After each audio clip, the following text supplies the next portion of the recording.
Behind the calm, quiet surface of your home's walls, there's this whole hidden world, a complex network of wires that powers our daily lives.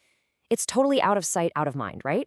But getting that hidden wiring right, well, that is absolutely critical for the safety of your home. So today, we're going to peek behind the drywall and look at one of the most important and honestly most overlooked safety rules in all of electrical work. Come on, you know the scene. If you've ever changed a light switch or an outlet, you've seen it. You pop off the cover and there it is. A jumble of wires packed so tightly into a little plastic or metal box.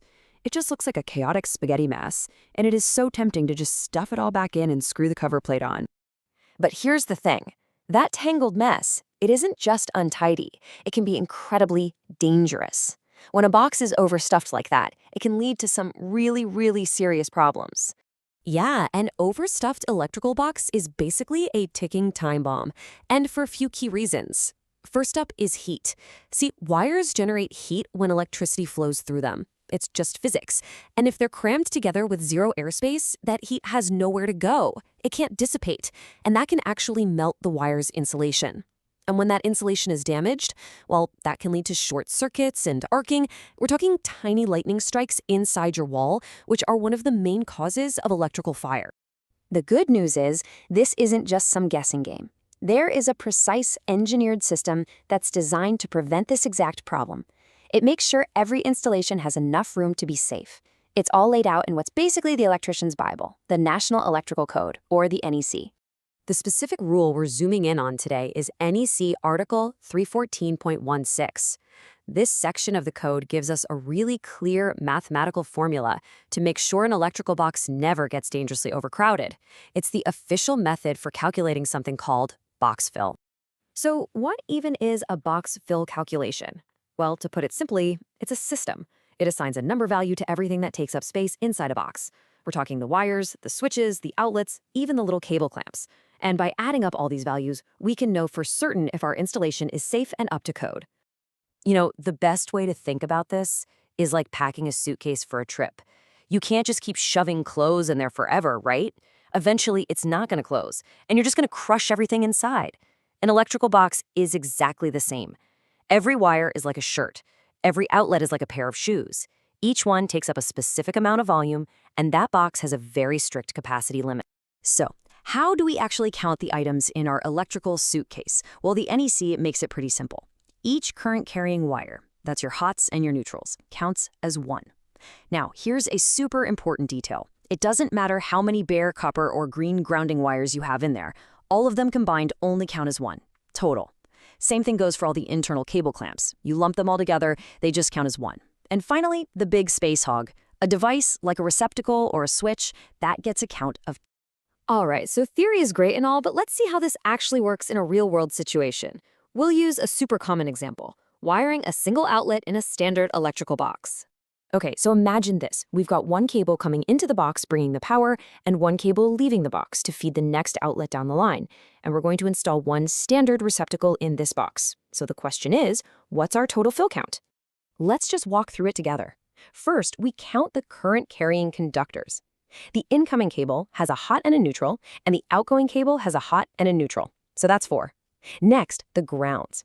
We have 2 ground wires, but remember the rule. They only count as 1 total. Now, let's say this particular box doesn't have any internal clamps, so that's a 0. Finally, the receptacle itself. That counts as 2. So let's tally it all up. We've got 4 for the hot and neutral wires, plus 1 for all the grounds, and 2 for the receptacle. That brings our total conductor fill count to 7. So is a count of 7 okay? To find out, we just have to look at the box itself. You see, boxes are actually stamped with their volume, which tells you the maximum number of conductors they're allowed to hold.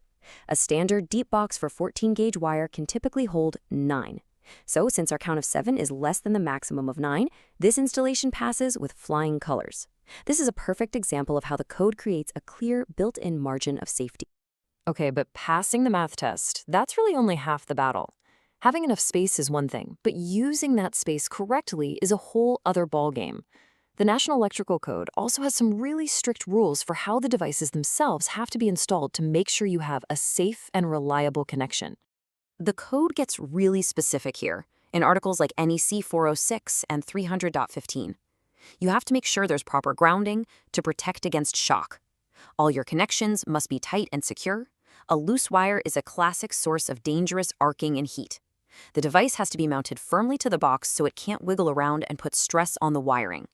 And you can't just use a device box as a free-for-all junction point for splices, unless, of course, it's properly sized for that extra volume.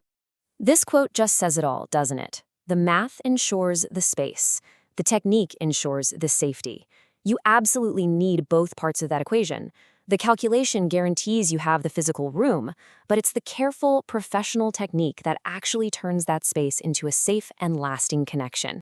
So, as we start to bring this all together, it becomes really clear that these rules, they're not arbitrary.